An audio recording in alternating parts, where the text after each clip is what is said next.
और 1971 में जिस जमीन से भारत ने पाकिस्तानी सेना को भगाया था, उसी बांग्लादेश की सेना और उसके अफसर बीते 3 दिनों से पाकिस्तान में थे। पाकिस्तानी फौज और आईएसआई से ट्रेनिंग ले रहे थे ताकि हिंदुस्तान के खिलाफ डर्टी साजिश का प्लान तैयार कर सके, सरहद पार आतंकवाद की जड़ें मजबूत कर सके। लेकिन आतंक को पनाह देने वाले पाकिस्तान का हश्र फिर से 1971 वाला ही होने वाला है। यानी 71 में पाकिस्तान के टुकड़े हुए तो बांग्लादेश बना, मगर 2025 में पाकिस्तान से सिंध प्रांत अलग होगा और बनेगा सिंधु देश। आखिर कैसे सिंध प्रांत में भड़की है बगावत की आग, देखिए इस रिपोर्ट में।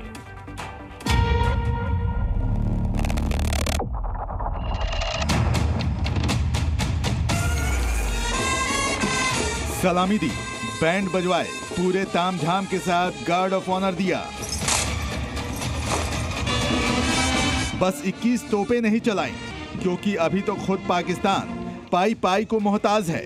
मगर जैसे ही बांग्लादेशी सेना के अफसर 3 दिन के दौरे के लिए पाकिस्तान पहुंचे, पाकिस्तानियों की बाछें खिल गई। बांग्लादेशी फौज के lieutenant general SM Kamrul Hasan की आवभगत में कोई कसर नहीं छोड़ी गई। पाक फौज चीफ असीम मुनीर बांग्लादेशी सेना के जनरल कमरुल हसन से मिले।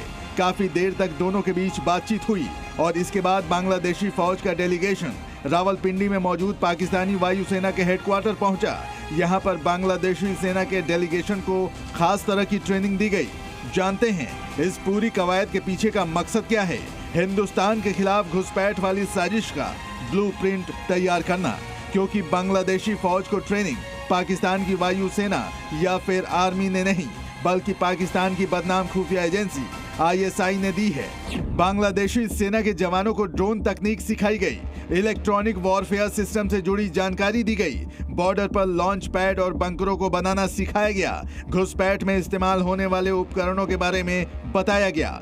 मतलब ये कि जब हिंदुस्तान के 2 दुश्मन मिले तो भारत के खिलाफ साजिश का पुलिंदा तैयार करना शुरू कर दिया, बस इसी मकसद से कि आखिर कैसे भारत में दहशतगर्दों की घुसपैठ कराई जाए, कैसे भारत की धरती पर खूनी साजिश को अंजाम दिया जाए। शायद यही वजह है कि पाकिस्तान अपने नापाक मंसूबों को अंजाम देने के लिए बांग्लादेश से याराना बढ़ा रहा है, रिश्तों को ठीक कर रहा है, ताकि अपनी सरहद पार आतंक को फैला सके।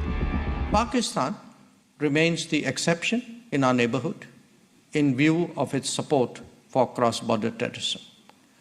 And that cancer is now consuming its own body politic.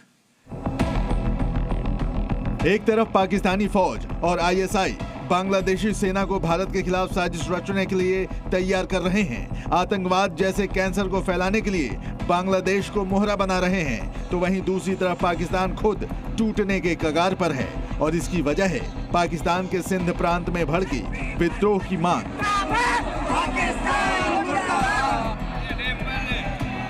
सड़कों पर पोस्टर, बैनर और झंडों के साथ नारे लगाती ये भीड़ आजादी की मांग कर रही है। आजादी पाकिस्तान से, आजादी पाकिस्तानी हुक्मरानों से, आजादी पाकिस्तानी सेना के अत्याचारों से।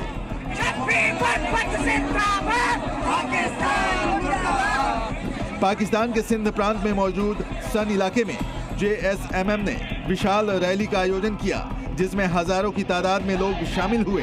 ये रैली सिंधु देश आंदोलन के संस्थापक जीएम सैयद की जयंती पर निकाली गई, वो भी स्वतंत्र राष्ट्र सिंधु देश बनाने के लिए। इस रैली में शामिल सिंध प्रांत के लोगों ने भारत समेत कई देशों के झंडे ले रखे थे, ताकि यूनाइटेड नेशन में भारत और दुनिया के बाकी मुल्क सिंध प्रांत के लोगों की मांग पर अमल कर सकें और पाकिस्तान से अलग एक सिंधु देश बना सकें।